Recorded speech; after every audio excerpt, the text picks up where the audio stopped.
Hello बच्चों, प्रश्न दिया गया है कि निम्न में ओमीय तथा अनओमीय चालक को छांटिए और हमें यहाँ पे दिया गया है चांदी।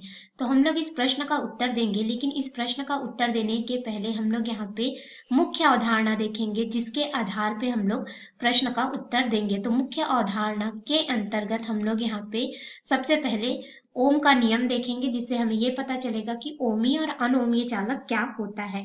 तो हम लोग यहाँ पे क्या देख रहे हैं, ओम का नियम। तो ओम का नियम हमारे पास यहाँ पे यह बतलाता है कि अगर कोई चालक हमारे पास है, ठीक है, तो किसी चालक को अगर हम लोग ले ले, जैसे कि इस चित्र में हम लोग यहाँ पे एक चालक तार को ले लिए हैं, ठीक है। इस चालक तार की लंबाई L है, अनुप्रस्थ काट का क्षेत्रफल A है, हम लोग इस तरह से मान लेते हैं। तो किसी चालक की भौतिक अवस्था कहने का मतलब हमारे पास यहाँ पे होता है इसकी लंबाई जो होगी L और इसका ताप जो होगा हमारे पास, ठीक है। लंबाई, ताप या फिर अनुप्रस्थ काट का क्षेत्रफल, इनमें अगर कोई भी परिवर्तन ना हो तो उसमें जो प्रवाहित होने वाली विद्युत धारा होती है I, उसके सिरों पर लगाए गए विभवांतर V के समानुपाती होता है। कैसे, देखिए ये हमारे पास चालक तार है, इसके सिरों पर हम लोग विभवांतर लगा देते हैं, ठीक है। यहाँ पे धन सिरा रहेगा, यहाँ पे ऋण सिरा।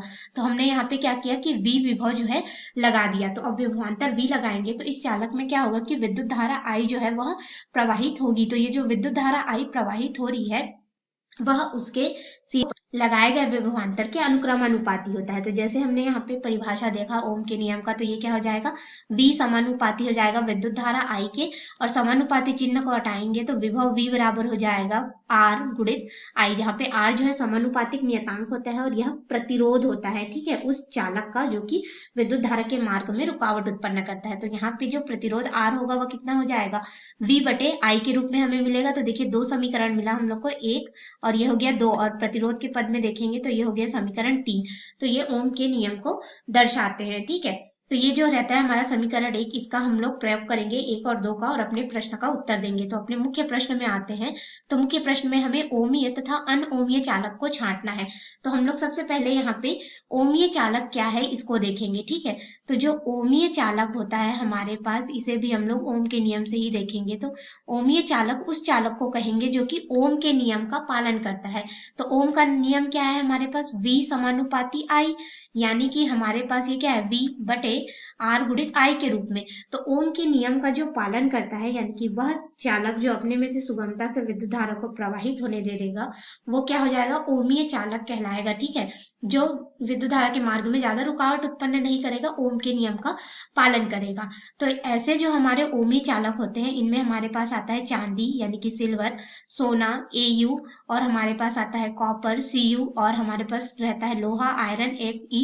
इस तरह से जो मुख्य धातु होते हैं, ठीक है, वो हमारे पास क्या हो जाएंगे, ओमीय चालक के रूप में आएंगे। और भी हमारे पास इस तरह से होते हैं। अब हम लोग यहाँ पे देखेंगे कि अनओमीय चालक क्या होगा। तो अनओमीय चालक क्या हो जाएगा, जो कि ओम के नियम का पालन नहीं करेगा। यानी कि हमारे पास ये क्या हो जाएगा, V जो है बराबर है हमारे पास R गुणित I के, ओम के नियम के अनुसार, लेकिन अब ये बराबर नहीं होगा। तो ऐसे जो चालक होते हैं उसे हम लोग अनओमीय चालक कहते हैं। और अनओमीय चालक में हमारे पास यहाँ पे आता है डायोड और अर्धचालक के तत्व। और ये जो हमारे पास अर्धचालक तत्व, ये जो पदार्थ होते हैं, ये हमारे पास हो जाता है सिलिकॉन और जर्मेनियम। तो हम लोग अब इसके अनुसार अगर अपने प्रश्न में आए, तो प्रश्न में हमसे पूछा गया है यहाँ पे कि चांदी जो है वह ओमीय चालक होगा कि अनओमीय चालक होगा। तो हमने अभी अभी यहाँ पे देखा कि चांदी जो है वह ओमीय चालक में आ रहा है, क्योंकि यह विद्युत धारा को सुगमता से प्रवाहित होने देता है, ठीक है। तो ये हो गया हमारे पास सिल्वर, Ag के रूप में दर्शाते हैं, और ये क्या, इसी को ही हम लोग क्या कहते हैं, चांदी के रूप में। तो जो हमारा यहाँ पे चांदी यानी कि सिल्वर है, वो क्या हो जाएगा, ओमीय चालक में आएगा। आशा है आपको इस प्रश्न का उत्तर समझ में आया होगा। धन्यवाद।